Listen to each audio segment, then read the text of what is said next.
My name is Udam Dewaraja. I work for the FinOps Foundation. So why I wanted to get involved in Focus is because a few years ago I was at Citigroup building data normalization for Citigroup specifically. When I talked to many other people in the community, I've realized everybody has the same problem. They want to be able to stack up cloud data, SaaS data, and then possibly internal cloud data and things like that, and get a holistic view of their costs and make the right decisions based on that cost. And so as I was building yet another standardized version of cost data sets, I realized, why isn't there another like open source standard for this kind of thing? So made a joke in a podcast that I was doing and called out to the foundation to say this should be the right place to build a standard. What do you know? J.R. Storman hears this call out, and he pinged me back and said, "Okay, let's do it. Come through the foundation and let's build this standard." So that's how it got started. Initially, I would say there's a little bit of skepticism about, can we actually build this thing and bring these giants like AWS and Azure and GCP into the fold and get them to standardize their data? And that really is where the community, the FinOps community, came together to put the time and effort in and build those connections with the cloud providers, ask them and make it known that this is a necessary thing for us as practitioners to do the job.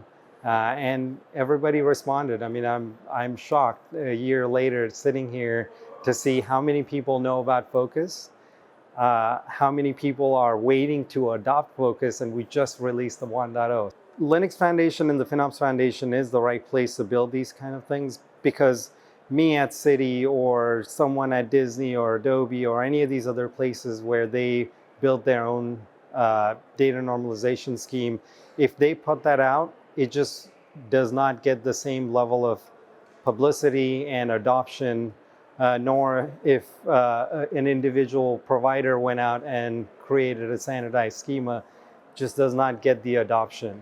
Whereas if you do it through the FinOps Foundation, it's free, it's open. Now the community can get behind it. You can have training and other materials around it. So it was clear to me that if we are to go build this and to succeed in getting these giants like AWS, GCP, Azure, Oracle Cloud on board on this specification, you have to do it through a FinOps Foundation / Linux Foundation type entity. That way it's the community's owned specification, and that's what's so cool about it. So it's really important to not wait for this perfect specification that's going to be all complete to start your journey of adopting Focus. There is value to be had in terms of getting this out to the edges of your organization. Those engineers and finance and business office type people, they have a hard time understanding all of these different cloud providers' data. What we have in Focus 1.0 today will solve a good 90% of their use cases, and that's why you should start using it today, and then keep iteratively picking up the new versions as the specification evolves further. The set of columns that I'm most excited about in the Focus specification are the cost metrics that we worked on, because I feel like we put very clear naming on these cost metrics and a very clear and crisp definition for them to solve very particular needs. So things like build cost and effective cost are very, very hard to find across the different providers' data sets natively. And with Focus, you have this very crisp definition, and you know that if you're doing cash basis accounting, you will want to use build cost because that's what's going to line up with your invoices and the cash that's going out the door. But if you want to use amortization of upfront charges, you want to use something like effective cost, which spreads out that cost over the period of your upfront payment that you made.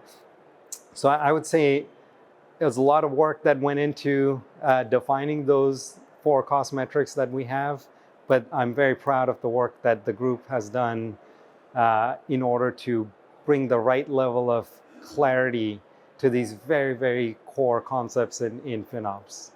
My view is that you should be iteratively adopting focus. There's going to be a lot of value you can get today based on all of the things that have been specified in the 1.0 specification. But make no mistake, that is not all of the columns that need to be in the focus specification. These are the set that we built based off of the use cases that the focus practitioners identified as the most important use cases for them. But there's a range of other things that we will come in the following versions, the 1.1 version and onwards. So don't wait for this perfect scenario where everything is available. Start accepting the 1.0 specification. Dip into the provider columns where you don't have the right standardized column in focus. And then as more of those provider columns get into the specification, you can pretty much run exclusively on focus data sets.